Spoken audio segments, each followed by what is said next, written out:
My whole thing was I want to prove to myself, I don't want to be dependent on meetings. I don't want to be dependent on a sponsor. I don't want to be dependent on having to be totally abstinent from everything for the rest of my life. Otherwise, if I try anything, then I'm going to go back into full-blown addiction. I wanted to have very high self-reliance, self-efficacy, connection with God, living in vibration and living authentically for me. This conversation, I'm sure it could ruffle some feathers, but I think the people who we're trying to reach, who are all that matter anyway, will actually find it quite interesting and thought-provoking. And it adds to the options that you have of thinking about things, and it minimizes the possibility that you're going to fall into a self-fulfilled downward spiral because of a strict dogma that shames you whenever you don't conform with what it says. Thanks for tuning in to the Elevation Recovery Podcast, your hub for addiction recovery strategies, hosted by Chris Scott and Matt Finch. Hey everyone, welcome to the Elevation Recovery Podcast, episode 168. I'm Matt Finch, and I'm here with my co-host, Chris Scott. Chris, good to see you again. It's been a while since we've done this. Yeah, it's been, a couple weeks at this point. Mm-hmm. But now we're back. I have a fresh setup. We've got our Dragon Herbs diffusers behind us. And how's your Sunday? Mine's in front of me. Oh yeah, well, mine's behind me. Yours is there. That's one of the best random purchases ever. I had these essential oils, which I don't know much about. Coach Tana knows a lot more about that stuff than I do. She was saying that she actually used some essential oils to feel better after her. I don't know if I'm announcing this or if people know, but she had COVID, and she had some relatively rough post-COVID syndrome things like headaches and whatnot. She said the essential oils helped her. But I just I love the scent of eucalyptus because it takes me back to the first time I ever went to the mountains out west. And I went into a steam room and they had eucalyptus. I never smelled it before. Or if I had, I didn't notice. And so now whenever I smell eucalyptus, it's like an anchor for me. I feel like I'm back in the mountains for the first time out in Colorado.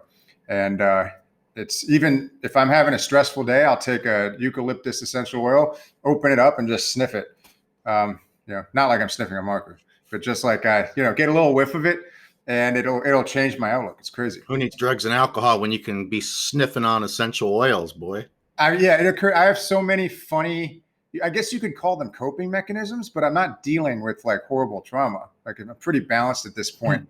But yeah, coping mechanisms, habits, whatever you want to say, between the herbal teas and the greens powders, beet powders, the maca powders, various supplements, and the essential oils, my Himalayan salt lamp, and lighting is something that's very important to me. I feel like it all comes together. On the one hand, it's somewhat OCD, and I wouldn't be surprised if I had a mild case of that. And so I'm aware that I don't want to get too carried away with, really ridiculously laborious routines or like having to do things. I've had friends make fun of me, say that I need like a choir of angels and, 6 different routines to get to sleep at night, which maybe that was true at some point. But I found that it provides a great distraction for people in early recovery. And at some point you stop needing quite so much. It becomes a habit, but it's not like an addictive habit. That was something I noticed after I beat alcohol addiction. I had all these habits. Like I would actually drink chamomile tea, very strong chamomile tea every night for months after I quit drinking, maybe close to a year. And if I went somewhere for a couple of days, like a wedding or just a trip, I would pack 6 chamomile tea bags for every night that I was going to be away. And I didn't always use them. And that was the thing. Like when I was a drinker, if I was packing little vodka bottles, or like I would sometimes actually pack like bottles of vodka in like checked baggage or whatever, which is a horrible idea because it would break. But I was going to drink it because I was physically hooked on this stuff. But when you have something that's more of a like an optimization routine, you see quite clearly that it's not an addictive habit when you forget to use it. And then you think, oh, well, at least I had it. Like it was there, or something I could have done. And that's really actually, by extension, I feel the same way about working out. I had a lot of people when I went to my very traditional 12-step oriented rehab program tell me that I was going to end up in the same place as I did with alcohol from exercise, because they could see that I was passionate about working out.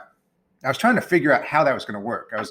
I was trying to visualize, like, am I going to be passed out on a treadmill? Am I going to drop 400 pounds on myself? Am I going to miss something really important in my life because I'm working it out? That's typically what they would say. They would say, you're going to have kids one day. You're going to miss their first singing recital because you're going to be like, honey, I need to go to the gym.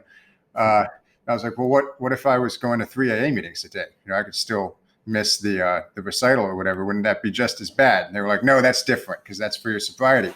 So I'd say, well, what if working out was for my sobriety, which is a term that I don't use anymore. And there wasn't a great answer for that. But I found that if anyone should have become addicted to exercise, it was me. And I do need exercise the same way that I need water and sunlight and food and other things. But there's not that crazy demonic dopamine hook that I had attached to alcohol, which is not to minimize or deny the existence of exercise addiction. I'm sure it happens. But as a former personal trainer, I think I know of maybe 2 cases total ever that I've come across where someone was like on the treadmill for multiple hours every night, and potentially doing damage to themselves. And a lot of that was probably a lack of nutrition and a lack of other well-balanced coping mechanisms or activities. Like maybe they should have had some evening Epsom salt bath routine with some essential oil. The more things you have on your list of automatic go-tos that can pop up in your autopilot, your subconscious autopilot for any given situation, the more things you have, the better, assuming they're all, relatively not self-destructive, because then you have a sense of balance. When I was around 22, that's when I became into alcohol, abusing it, drinking way too much. From about 15 to that age, 21, 22, I was just a stoner. I had drank here and there, but I wasn't an alcoholic. I wasn't even a regular drinker. I had used LSD and mushrooms a few times each, but I got into alcohol with my buddies that were partying all the time and drinking, and then eventually lots of hard drugs. But my parents, the place that I grew up in, I grew up at a home where my parents had their own herb school out of their home. So they converted the garage in the 2-story building. It was a huge garage. And my dad set it up to where it became a classroom. And then there was like this other thing he built, which was a cool kind of blocker, like a wall. It was like a movable wall. And behind this movable wall is their apothecary. And I'm talking about just huge bottles of tinctures labeled in alphabetical order with their Latin names. And then a giant wall of all the dry herbs too. And so they do herb classes there, nutrition classes, lots of different stuff on holistic healing. Now, me growing up in that house, you would have thought that I'd just naturally be into all that stuff. And a lot of people think that, but that's actually totally false. I would make fun of all the herbs and all the angel meditations and the aromatherapy. Like I thought it was just so like, no way. And so when I first started to really struggle trying to quit alcohol, and my parents knew, they'd just see me just hammered. They're like, we're really worried about you, this and that. And so my mom would make me these herbal tea mixtures, like, here, drink this, with like passion flower and chamomile and other sedative mood boosting herbs. And she would tell me about you need to be on some B complex and this and that. And so sometimes I'd listen to her and I'd do the little things, but I really didn't like. And then for many years after that, anytime I had, whether I was addicted to Valium or opioids at the time, I went through all those different phases. And she would always, my mom and dad would recommend all these different natural things. And I was like, no, I need pills. I need alcohol. I need pills. Those things don't work for me. And it was only when I started to be more open-minded about them that, because they had worked in the past for things like acne. Like I totally cured my acne. I had acne from 18 to about 21. And I totally cured it just with a few different supplements. It was like reversed it gone. Chromium picolinate, zinc picolinate, B complex, vitamin C. and just eating more fiber and protein and not so many simple sugars. So it was a process for me to start to get into things like aromatherapy and mood lighting and eating healthier and stuff, because I was toxic, Chris, for like probably from when I was, I don't know, 15, especially 20, all the way till 32. My diet was usually pretty awful, just eating out all the time, pizza, burritos, sodas, beers, cigarettes, like, does anyone really feel like they're going to be able to be healthy physically and mentally and be able to really enjoy life if all they're putting in their body is that crap all the time? Beer and pills and pizza and just everything. Like, it was very rare that I ate a salad or drank enough water or went to bed at a good time or exercised.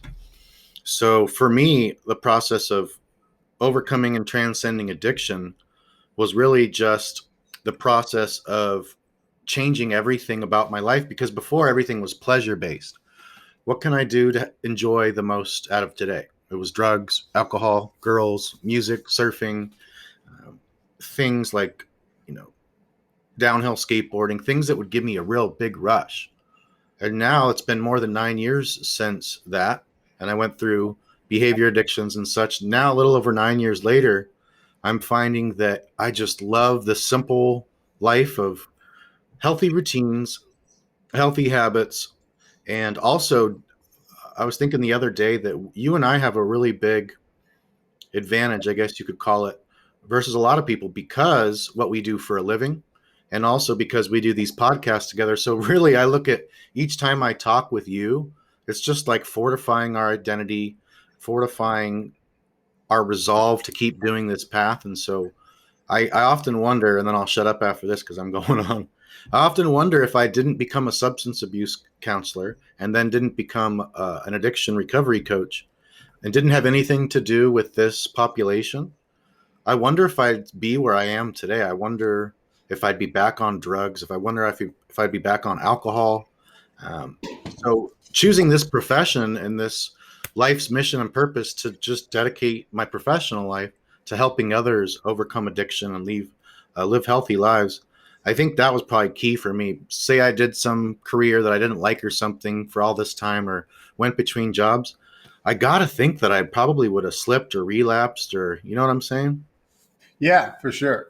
I'm getting winded over here by a pit bull who wants his butt rubbed constantly.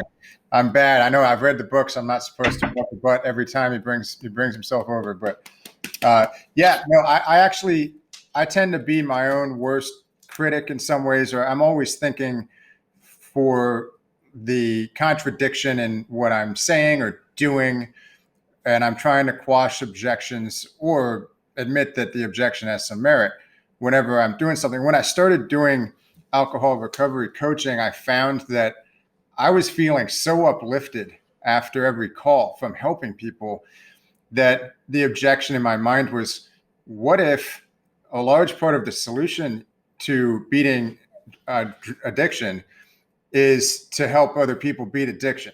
And you have that with certain, AA makes a lot of, well, the claim is that, you have to keep helping other people. And I think that's a good thing. I don't have any objection to that whatsoever. But at the same time, I feel like it depends what your calling is. It depends who you are. It's my calling to help people with this. When I wrote Drinking Sucks, I wasn't really aware of that. I assumed I would move on to something else, maybe help a friend, start a company. I knew I wasn't going to be doing finance, but I had no idea. And I think I actually wrote in the book, like, after I finish this book, I'm going to go figure out what I need to do with my life. And I hope that this helps you sort your life out a little bit too. And that's where I'll get my fulfillment. But as we all know, I kept doing this stuff. I stayed in this niche with this population, and I'm glad I did. But what I found is that there are some people whose calling is not to be in this space. And, it's to resurrect a business that imploded because of their addiction. It's to spend more time with their family. It's to seek spiritual enlightenment somewhere. There are different types of people, and some people are definitely like the spiritual type. I've had conversations with people that I would have thought were a little bit crazy or nutty, before I went through my own transformation, and they'll talk about things like that to this day I don't know much about, like astrology or seeing ghosts or signs from the universe. You're a little bit like that, actually, a little more so than me. But I've actually coached some people who are 10 times more like that than you, and I've made friends with some people like that. I think it's an identity that must have evolved for some reason, and there's a certain value to that. It's a very interesting way to see life, and for those people, maybe the end goal is to go in a cave somewhere for a few years and have some kind of enlightenment. I don't know. But it eventually I came to the conclusion that you don't have to be an alcohol recovery coach or a sponsor or devote the rest of your life to addiction just because you got an addiction. For some people, that's their path, but it's not the path for everyone. One of my favorite things about doing what I do is that I hear from past clients who I coached at this point, maybe 2, 3, 4, 5 years ago. And so I'm approaching 7 years addiction free. And so I've heard from clients in Poland, in the Middle East, in various parts of the States, Alaska, Hawaii, and people are all doing different things. And they're doing them better, and they're getting more fulfillment out of it. There does seem to be a desire among people to at least spread the word about how they recovered. And so maybe there's a sense of fulfillment. And there's a knowledge, especially with the people that you and I work with, that there's something missing in the traditional recovery programs that have still inexplicably 90 to 95% failure rates, which is something I talked about in my last episode with Claudia Christian when we were talking about the Sinclair method, which I think is a very useful tool that way more people should be utilizing. And in my view, in conjunction with nutrient repair and lifestyle optimization. What do you have to lose by doing that in conjunction with other methods that have very high success rates? So there does seem to be a desire for people who, let's say they beat addiction, they start the never-ending process of self-improvement, life optimization, fulfillment, being a better person. Who wouldn't want to slowly figure out how to become a better person once you have mental clarity? There is a desire to at least tell other people when you come across them who seem to be struggling with the same thing without being preachy. But if people are asking, what are the tools that they used, and that there is a sort of systemic mess involved in the addiction treatment, and I'd say in the mental health treatment paradigm more generally. Yeah, big time. And more people luckily are starting to realize that, like, me, when I do my morning research, drinking my tea, and I'm like, let's see what's going on in addiction news. And there's a lot of stuff out.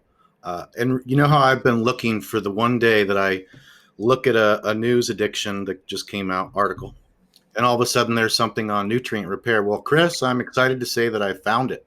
It was about a week ago, and I was looking at just recent addiction news, and there was a short video by a woman that works at a detox and rehab facility in Loveland, Colorado. It is called Inner Balance Health Center, and I think it's been open for around 20 years. And the guy that founded it, he is the program director, and he recovered from addiction himself. And so this place, so I checked out their website, and these people have like this Loveland, Colorado, right? It's like this beautiful area. The facility looks really nice. There's like private rooms, and you can share a room if you want to save money with someone. Why does that always do that? I turn that off and it still does that. Anyways, and so I was reading about this, and the girl on the video was talking about biochemical restoration for addiction recovery. And so she was being interviewed on some local news station, and she was talking about, omega-3s and amino acid therapy and inflammation and hypoglycemia. And I'm like, oh my goodness. So here's a place that's been doing this for 20 years. And I just had never even heard anything about it, because most of the stuff I see on there, it's like, okay, here's this new, it's just all the traditional stuff, which is fine. But I was waiting for the day, remember? So anyone that's been following us for a while now has known that I've been looking for that to happen. I'll have to put that in the show notes of this episode. And another thing you were saying that I'm glad you brought up because I wanted to talk about this show that I started watching. You were saying how some people just go in a cave, and at first made me think of the ancient Taoist hermits. There'd be Taoists who would in China, who would in other countries too, who would go into the mountains and be a cave hermit and be a hermit. And they would. There was this one guy, I forget his name. And he is said to live past the age of 200. I'm not sure if that's true.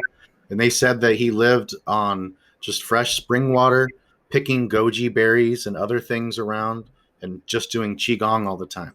I don't know if I believe that, but the point being is there is there's often the amount of thought processes you can do and the amount of kind of growth you can do by going and being alone and just being with your own thoughts. And so there's this show I'm watching called Alone. Alone season 7. You don't have to watch them in order. Each one's just, it's not cumulative. You can just watch any. So 10 people are helicoptered into these 5-mile stretches of land up north in the Arctic. And it's right before winter starts, about a month and a half before winter. And so on season 7, there's 10 people, few gals and several guys. And the goal is to make it 100 days in the Arctic. You're only allowed to bring 10 survival items. You get to choose whichever survival items you want. And you're dropped off into this place, and it shows all these people out there, and they're like building shelters, and they're having to go fishing and put gill nets out there to catch fish, and they're setting traps and snares for bunny rabbits, and they have bow and arrows. This one guy shot think that it was called an ox mule or something, and then he's like butchering it, and he's having to like bury it and hide it from bears and wolverines and foxes and stuff. And they're out there all by themselves. Each person is totally by themselves. There's no contact, no internet, no cell, nothing. It's just them in the fucking Arctic 24/7 for however many days. And you start to see this shit, and the people that are getting lots of fat calories, they're the ones doing good because it helps them to maintain their weight. The people that are just living on squirrels and berries and not able to get those high fat foods, oh my gosh, it shows them literally wasting away, losing all their fat, losing a lot of their muscle mass, getting really weak, getting really depressed, and not being able to sleep. And then they're burning all these calories building shelters and hiking to go fishing and to carry back their animals and to carry back rocks and wood to build things. And they have to boil water to make it safe to drink it. Each time they want to even drink some water, it takes about 15 to 20 minutes to got to make a fire and boil it. So lots of hardships. It starts getting really freezing and darker, and it's crazy for me. I love this type of stuff because they're talking throughout it and they're filming themselves throughout the whole thing, making this documentary series. And it's easy to see the people with the mindset. The only thing that's different, they all know how to catch food. They all know how to hunt. They all know how to build shelters. You know, of course, there's differences in their skill levels, but the ones I'm about to watch the season finale, there's 3 people left. The other people that left, it was all their mindset. 2 of the people were a little bit sick and they weren't feeling good, but a lot of them, you could just tell they were just lonely, going totally crazy without human connection. This one lady was like, and she still hasn't left, but she was like, I miss hugs. I miss human connection. I probably wouldn't last a couple of weeks out there, even if you gave me a bunch of food and a shelter, just because I'd be like, okay, where's the people? So for me, like a week or 2 alone is awesome. And I've done that before, and it's really therapeutic. And even taking my daughter when she was 6, camping up in NorCal at Salt Point State Beach or State Park. At the end of summer, there was no one there. And I had a lot of alone time then, you know, and she'd be off on the beach running and stuff. And so I was with my thoughts a lot. And I came back from that trip, which was a week long, just really feeling clear about things. And I tell people that a lot. If you're going to do a detox, think about if you have the resources to go. Like one of my clients went to Jamaica for 3 weeks to come off of a drug.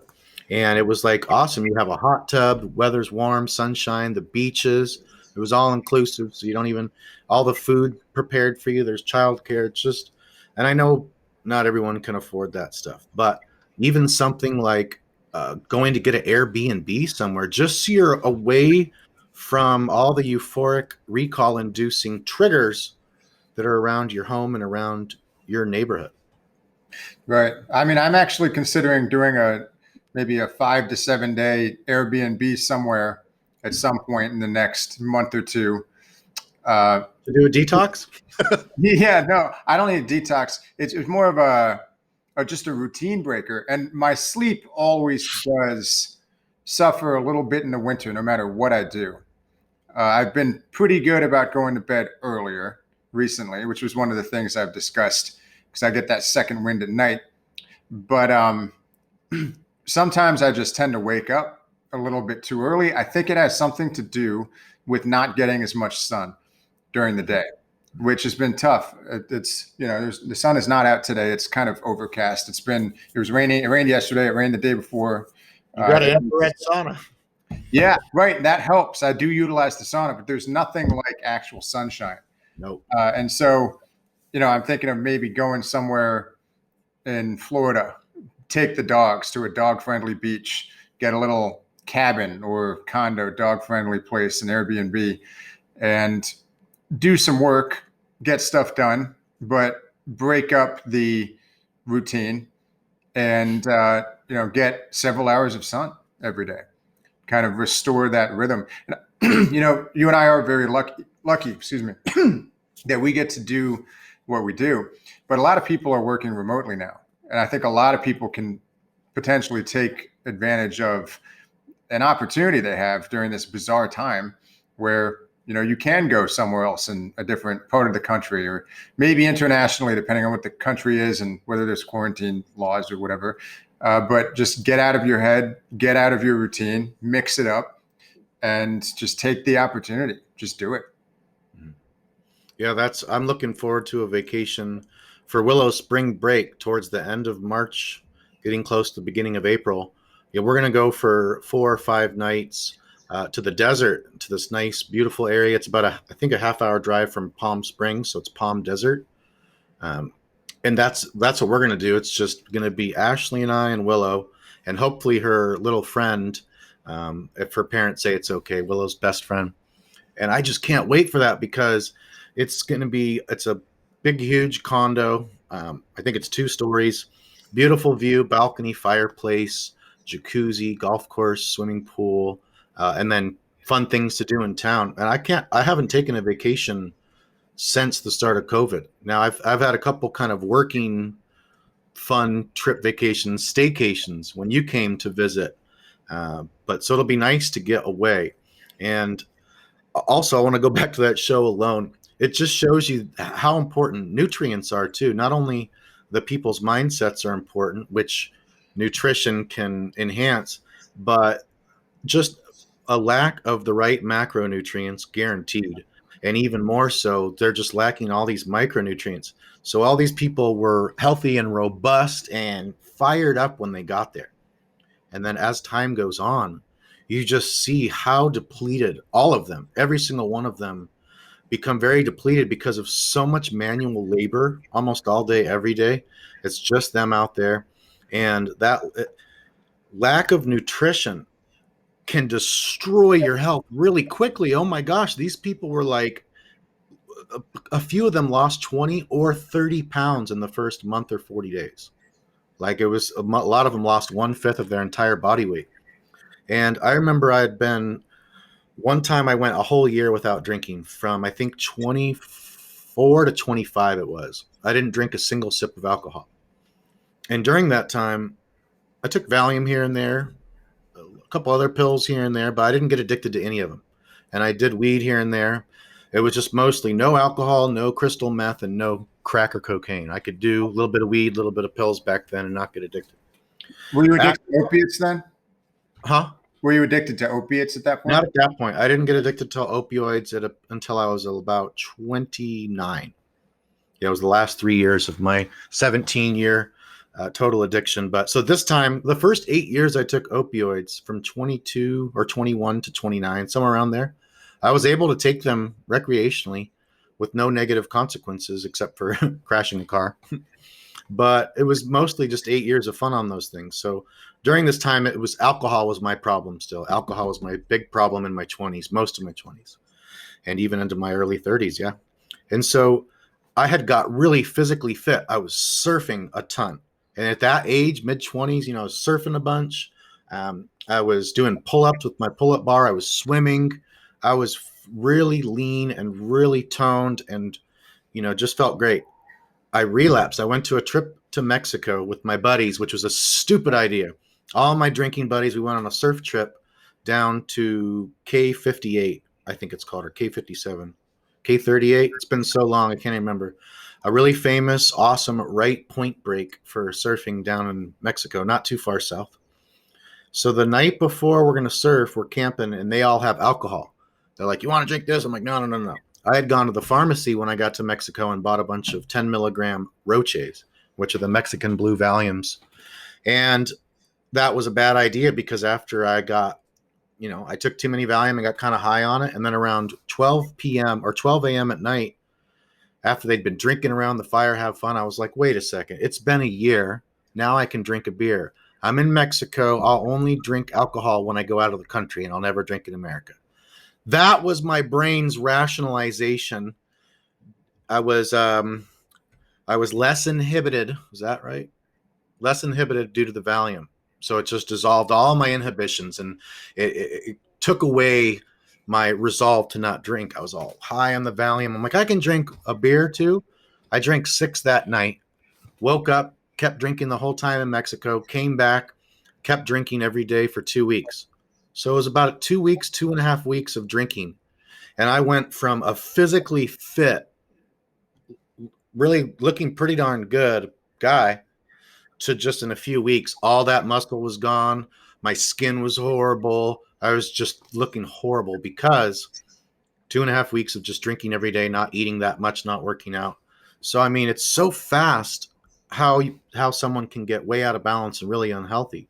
And it's not as fast usually to get re-healthy, to re-optimize. So you can get really fucked up really fast, but then fixing that is often a little bit slower of a process, in my experience at least.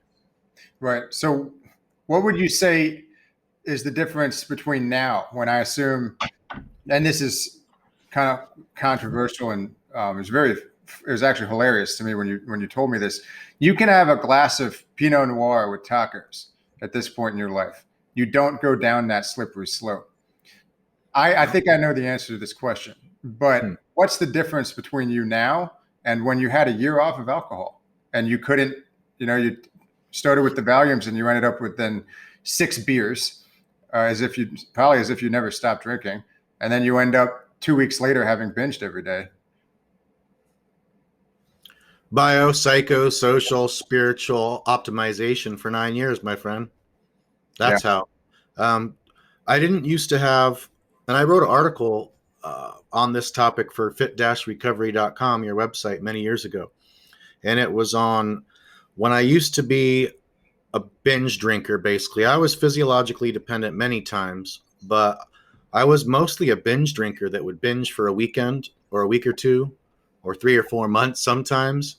And then I would stop for a few weeks or a few months or even a year that one time. And so the thing that I did not have back then was the bells and whistles going off in my brain that you've had enough to drink. So I was like sitting there. My boss in New York, I worked at a deli when I moved to New York, and my boss he was kind of like my New York dad. He was like super great mentor. He really taught me a lot. John Stewart's his name. He's made a huge impact on me growing up as a person. And he was telling me that back in like college when everyone was drinking, this is upstate New York area. I think he went to college actually, Boston maybe. But anyways, his friends and his brother, they'd all just go get fucking hammered. And he was just like, they can't stop. He would have 1 drink, maybe 2, and then bells, alarms, sirens would go off in his head, shouting. All right, that's, you've had 2 drinks, you got to drive home, you got fucking school tomorrow. And I'd say probably most people have that just by default. So I didn't have that back in the day. I needed to learn that over a long time. And I'll just do a quick rendition of it. A few years after, maybe it was 2 years after I had quit drinking all the drugs, I started to take the dragon herbs tinctures that are in alcohol extract. So I started to learn how cool these Chinese tonic herbs are. And my mom was like, "Oh my God, if you drink that little tiny bit of alcohol extract that the herbs are in, that's going to trigger your alcoholism. It's an incurable disease. You have it forever." Well, guess what? Those tinctures didn't do that. Not even close. Maybe 6 months or a year after that, I couldn't sleep. And so I asked my dad for a little bit of his herbal nerve aid because I lived with my parents the first several years post addiction, to just help financially and also help me raise Willow as a single dad and fortify my recovery. And this is alcohol extract too. It's got a bunch of sedative, really relaxing herbs extracted in, I think, Corbel brandy or something like that. It's got I had a tablespoon of it, so there's definitely some alcohol. That didn't trigger a fucking binge, like just go crazy. And then maybe a year after that or something, I was like, we're at a restaurant, I think, ordered a Pinot Noir or something, and I was like, wow, I can do this. And so for maybe about, maybe about 18 months, every couple of months I'd have a glass of wine or I'd have even a beer sometimes. And people will be like, wow, I just can't believe you're able to do this. You're really able to. But now I just I don't ever want it anymore. I think it was just a little phase of, since I could do it and control it, every once in a while I felt like it, but it wasn't my thing anymore. Before, it used to make me feel energized and hypo. You get a different effect from alcohol. It's as if it's a different substance now than it was for you back then. Before, alcohol induced my bipolar 2 hypomania to come on. Okay. I was undiagnosed bipolar 2 for most of my life. Alcohol induced hypomania, which means I was just feeling so epic. And it does that for quite a few people. But nowadays, it does not do that. It makes me feel dehydrated. It makes me feel not energized, but like really tired. Like, it doesn't taste good at all. It doesn't relieve any sort of anxiety or depression or low self-esteem because I don't have any of that stuff going on. So I just say it's a lot of work, and I don't recommend it for most people, but I know personally several people, my friend Michael, who's like this cool raw chocolate expert, my brother's first wife, she also was like a total alcoholic, and now she does it every once in a while. But I'm constantly, and I live in California, and recreational cannabis is legal here and stuff. So I'll do a little bit of that stuff too. And like, the reason I never liked AA is because I was like, fuck, you're training people how to live the rest of their life without drugs or alcohol ever, not even a little bit. That seemed crazy to me. I was like, really? How are people doing this? It takes away a lot of variety, right? And so my thing was, after a few years of just total straight edge, I wasn't even on coffee or processed, not even any processed sugar. I was like so straight edge with no substances, no anything. But then I started doing immersive journalism with opiateaddictionsupport.com. And I didn't want to do those generic articles that everyone online was writing about these opioid withdrawal remedies. And I wanted to be immersive. So when I learned about Kratom and wanted to write an article on that, I learned everything I could about it, figured out how to use it in the safest way. And that was a risk too. It's like, wait a second, I used to be addicted to opioids. This is technically a partial opioid agonist. So, and it took me months before I got the courage to try it because I was like, well, I don't want to get addicted to this. And then, but I tried that to write the article. Boom. All good. Now I got a new resource. It kind of loses its appeal for a lot of people. Then I went through nootropics. I wanted to write an article on all the stuff I was learning about nootropics. So I tried most of them out on myself, and I tried different stacks. Now I'm not really doing any of those things anymore, like nootropics or any of that. No more experimentation, right? All the experimenting I'm doing now is Chinese herbs. NA brands of NAC supplement, just all stuff that's not really substances. But I don't recommend other people do that unless they really feel like they can. But my whole thing was I want to prove to myself I don't want to be dependent on meetings. I don't want to be dependent on a sponsor. I don't want to be dependent on having to be totally abstinent from everything for the rest of my life. Otherwise, if I try anything, then I'm going to go back into full-blown addiction. I wanted to have very high self-reliance, self-efficacy, connection with God, uh, and just really living in vibration and living authentically for me. Like, I don't give a shit what people think. Like, oh, well, Matt's. I don't say I'm in recovery. I You're don't not say really sober. yeah, I'm not. I don't say that I'm sober. I don't say that I I'm clean. I don't say that I'm in recovery. I say that I overcame a very severe addiction and now I'm not addicted and I'm a regular person. Right. Yeah, this is a very controversial, We're going to complicated, get so many thumbs downs on this video. I can't wait. and individualized subject. Well, that's the thing, because for people who are used to one size fits all programs, this blows up the paradigm because there's no one size fits all solution here. I can say, generally speaking, for the vast majority of people who are anywhere near active addiction in terms of like whether maybe it's a month ago or a year ago, their experience of trying to return casually to alcohol is probably going to look like your experience of trying to return to it when you were in Mexico. But for some people, the experience is different. Here's the catch-22 or the paradox. I would bet that for people who have the option to return to exposing themselves to alcohol or a drug without getting addicted, for those people, it's the people for whom that substance has lost its luster. And if they do consume it, they're unlikely to get any benefit from it. So it's almost like you have to ruin the substance in order for the concept of moderation to become possible. And if a substance has lost its luster and it doesn't give you that awesome, euphoric, crazy dopamine rush that I got back from alcohol because my neurotransmission was so out of whack, so deficient that artificial boost would send me through the roof. I would feel like I was invincible. I would feel like I was God when I drank. I've been served alcohol accidentally several times. And I was at a fair once a few years ago in Piedmont Park in Atlanta, and they had all these kombuchas, and I was drinking one. And then about 20 minutes later, I was like, I have a little bit of an alcohol buzz. It doesn't feel that good. It was like I was a little airy. I was a little airy, and it was like I was floating a little bit, but I also felt kind of stupid.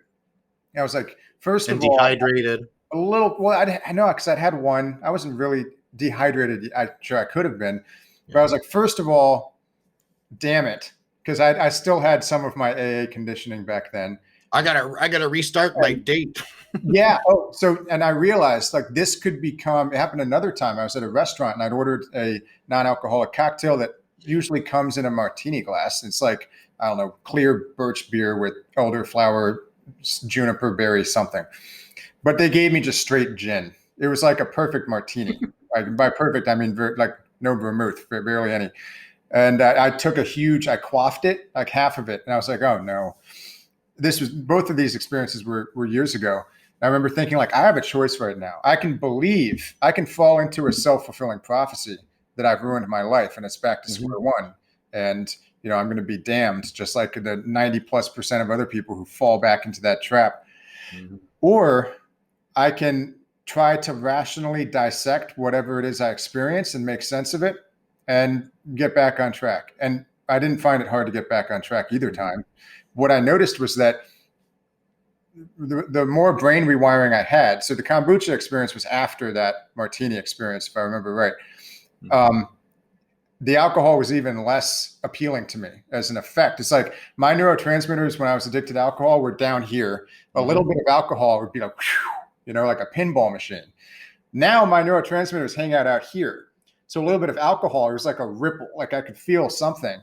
And it wasn't that great though. It was just like a perturbance rather than a desperately needed artificial high that was fixing a hole in my life. Mm-hmm. So that's kind of that's where I came up with this is the proof. This is a biochemical phenomenon primarily.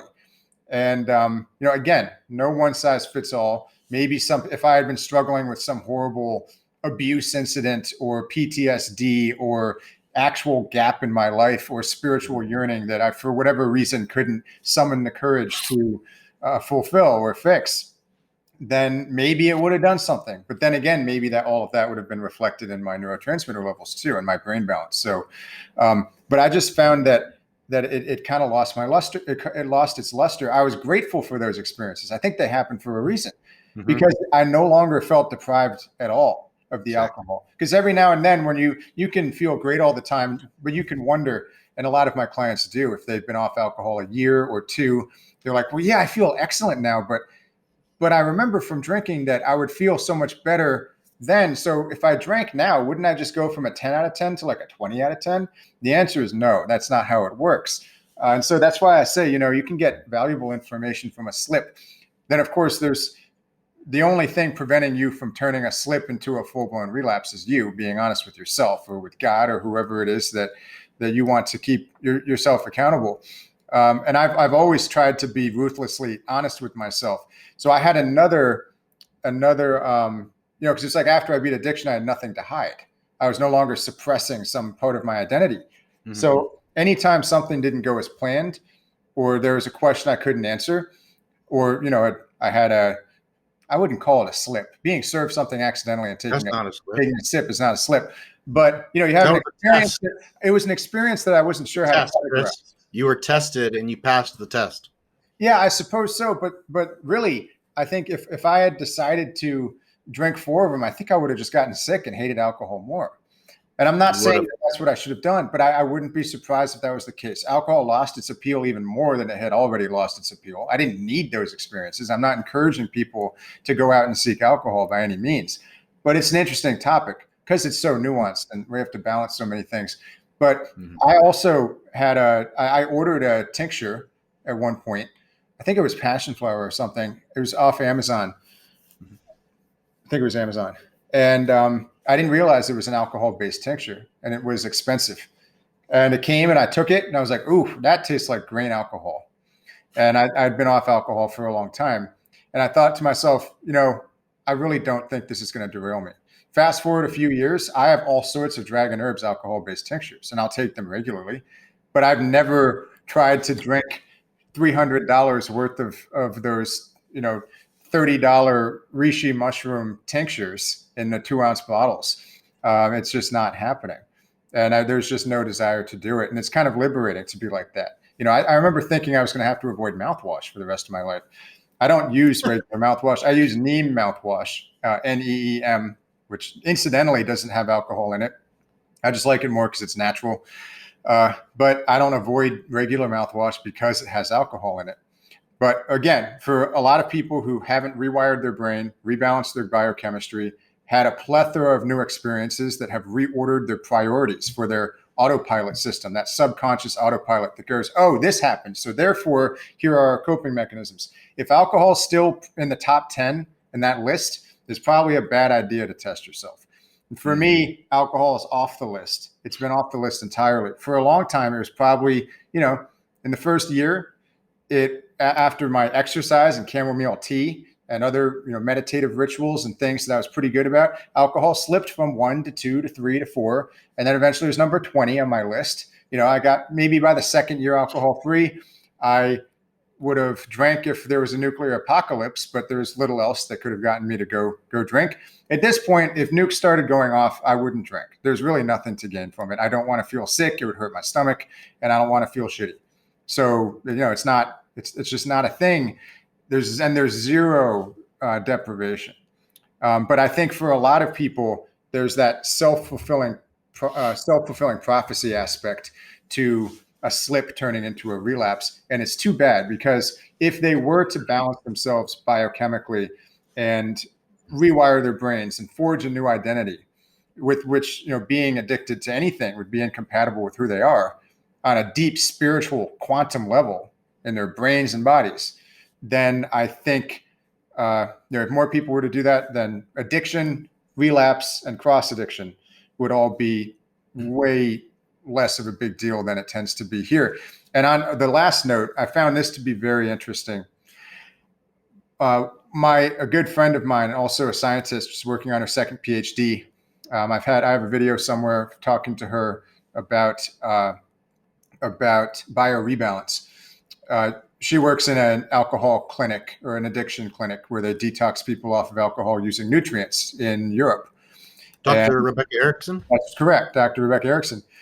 We were talking once about some of her clients and her approach. This was a long time ago, and talking about what the end goal was. And I had mentioned abstinence, and she goes, "Oh, well, we don't necessarily recommend abstinence."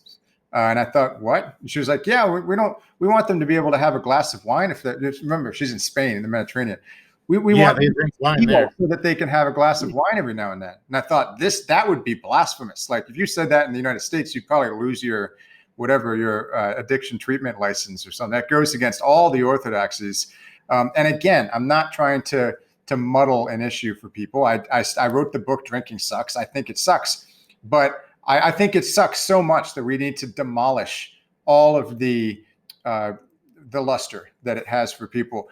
And what she also said was that when we heal people, they don't tend to want to drink that much, but we don't say it's an option that's off the table. And then if they have a glass of wine with dinner, that they've messed up.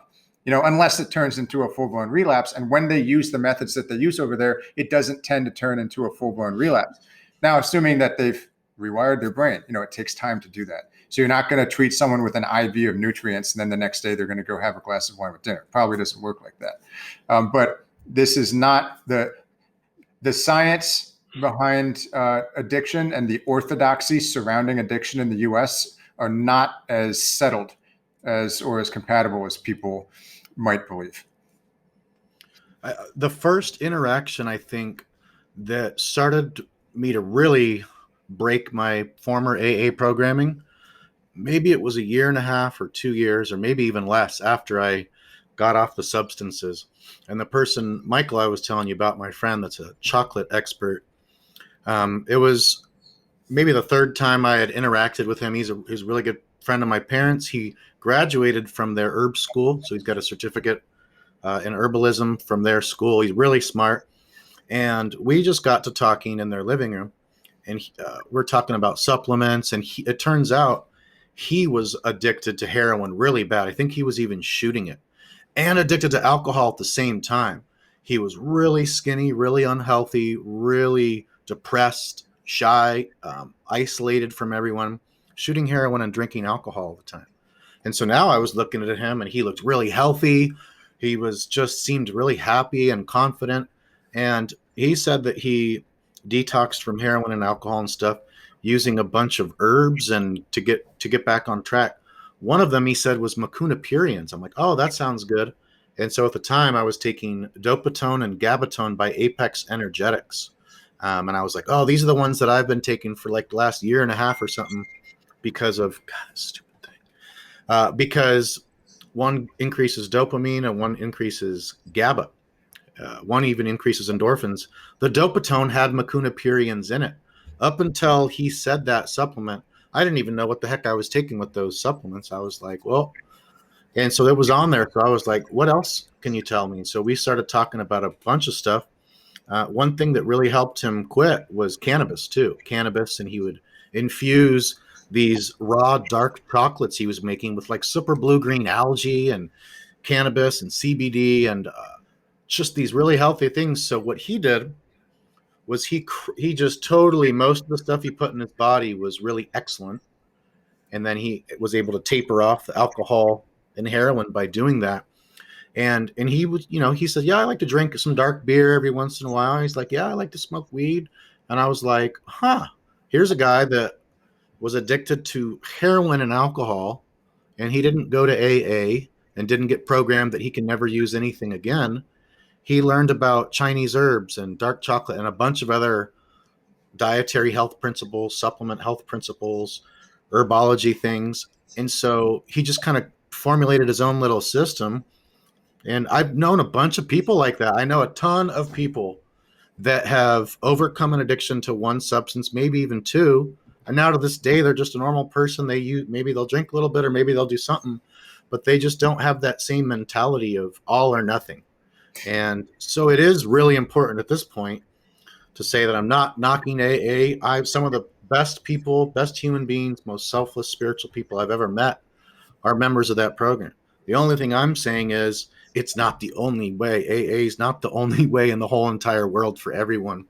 And the fact that that's controversial shows you something about how emotionally and ego invested people get into their beliefs and convictions, into these dogmatic ideology indoctrinations and perpetuations by people continuing to do it. So those programs work really well for the people they work really well for, and they don't work well for the people they don't work well for. And the only way to know whether it's going to work well or not is to try it. Or maybe some people don't even need to try it. Just the thought of it's like, oh, I don't want to do that. And so I think in 10 years, this is not going to be taboo at all anymore. The fact that it's taboo in 2021 is fucking ridiculous. Well, the thing is, there's no reason to get really up in arms or pissed off at someone else's method of recovery, who you don't know, who you don't care about, who's not your family member, who's not your spouse, unless their method makes you really insecure and unsure of yourself. And you don't, I've never seen people who have taken my online course or who subscribe to the similar beliefs as us, kind of open-ended, individualized approach centering around lifestyle optimization and biochemical repair. I don't typically see those kinds of people out there up in arms about AA or up in arms about medication-assisted treatment. I mean, all of that's kind of subsumed by our method because it's open-ended. So that's one reason. But also, no one's feeling insecure. So this conversation, I'm sure, it could ruffle some feathers. But I think the people who we're trying to reach, who are all that matter anyway, will actually find it quite interesting and thought-provoking. And it adds to the options that you have of thinking about things. And it minimizes the possibility that you're going to fall into a self-fulfilled downward spiral because of a strict dogma that shames you whenever you don't conform with what it says. So, I mean, for me, I've taken a lot of flack from random people online who are very mad at me for writing about kratom, for writing about kava, for writing about CBD or even THC. Obviously, kratom and THC, kava actually probably not, but kratom and THC can be addictive for some people. But it's not a black and white story. There's nuance here. Some people benefit from these things. They can be medicinal in different ways, in different contexts. I don't think that people are so stupid that they shouldn't be given information that could be valuable to them if it's nuanced. I have faith in the intelligence of people to figure out what's good for them. Now, other people might have a different worldview, and everything should be kept black and white and right and wrong. And you should be rewarded for things when you do it right, and you should be shamed when you do it wrong.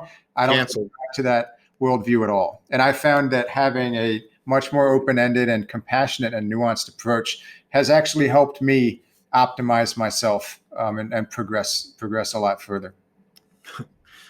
Sorry, it's just hilarious how words are so able to hurt people and to offend people and to make them freak out and say things back.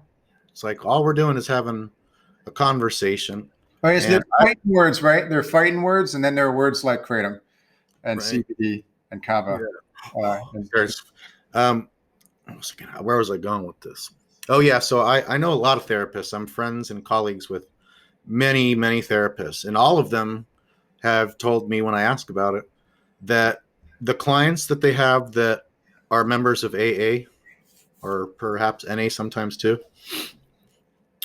the things that they say in those therapy sessions is I had a slip or I had a relapse, but I don't want to tell because I've got like 15 years in the program. I don't want to become a newcomer again, right? Even if they only had one drink or something like that, they're so scared, or they're misusing their painkiller medication every once in a while, but they're afraid to bring it up. And yeah, a lot of people at those programs are really, really, really actually doing stuff in the background, but just don't want to start becoming a newcomer again. Yeah, it really is sad, because I think that's probably the most dangerous part about that is, say someone's got 10 years in the program, just built this whole life, this network, sponsees, their sponsor, right? And let's say they've got a really weak moment. Maybe their fucking kid dies or something like that, and they just are in so much pain, and they have, half a bottle of wine one night.